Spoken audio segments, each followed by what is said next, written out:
Hello and welcome to Mr. Manley History Teacher's latest video on how to successfully answer the why might the authors of interpretations A and B have different opinions about style question, which is part of the Germany from 1890 to 1945 Democracy and Dictatorship assessment paper. So let's get started on some of the tips for how to answer this question.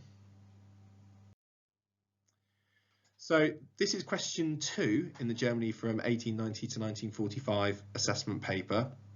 And as I mentioned before in one of my previous videos, and if you click on the link in the top right corner, it will take you to my video on how to answer the question of how does interpretation A differ from interpretation B about type question as well. So you can click on the link and go to that video if you want to. We're focusing on question 2 during this video. So why might the authors of interpretation A and interpretation B have different opinions about a certain event or a certain issue? And here are my top tips for how to successfully answer this type of question. Firstly, read the question carefully. Make sure you answer the question directly. Secondly, make sure you use the provenance of the sources for this type of question, as well as your own contextual knowledge of the provenance of the sources. So we're really focusing on this type of question on who made these sources, who wrote these interpretations, when these interpretations were made, and so on. Finally, don't spend too long writing your answer to this question. It's easy to be dragged into writing over 5 minutes, but you really want to keep your answer to a maximum of 5 minutes in length for this type of question. So here we have that question from the last slide. Why might the authors of interpretations A and B have different interpretations about Hitler's appeal to the people of Germany? Explain your answer using interpretations A and B and your own contextual knowledge. So for this type of question, it's really important that we focus on the provenance of both of these interpretations. That means the background information. So this information that's written above the interpretations or below the interpretations, depending on what it looks like on your assessment paper, that's what you really want to focus on, and that's going to really determine the focus of our answer to this type of question. You don't really need to spend too much time focusing on the content of the interpretations themselves. You don't need to focus too much on this, just focusing on the provenance mainly. So interpretation A was created by and written by a man called Albert Speer, who, as it says in provenance above interpretation A, was a leading Nazi minister responsible for weapon production. And after the Second World War, he served 20 years in prison after the war finished and was released in 1966. Now, he would have been around the Nazi Party and would have been around Hitler in the 1930s. And it says there that he remembers hearing Adolf Hitler speak in January 1931. So bear that in mind in a moment for when we come to talk through the model answer.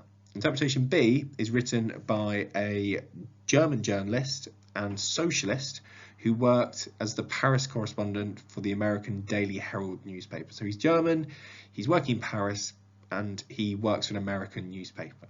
So very different backgrounds behind the two authors of these interpretations.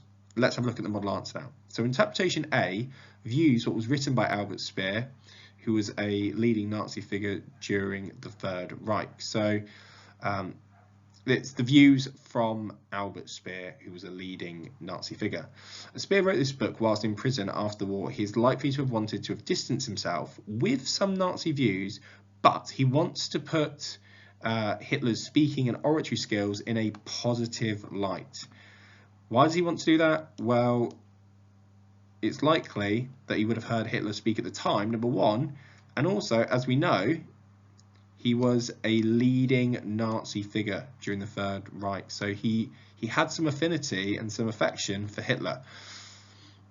I don't think that would have disappeared completely when he was in prison, and as he says, Hitler was a hypnotic and persuasive speaker.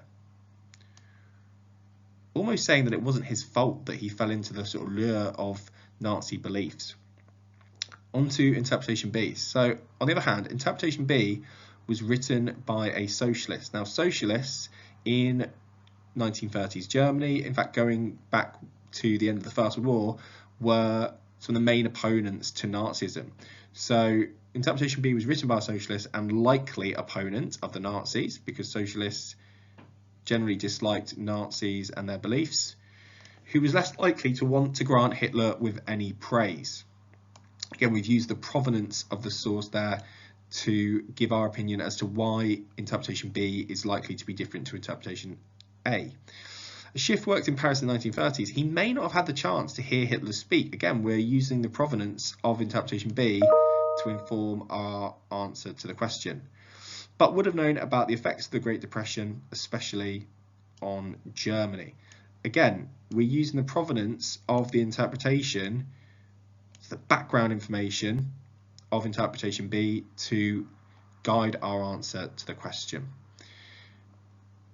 Final top tips.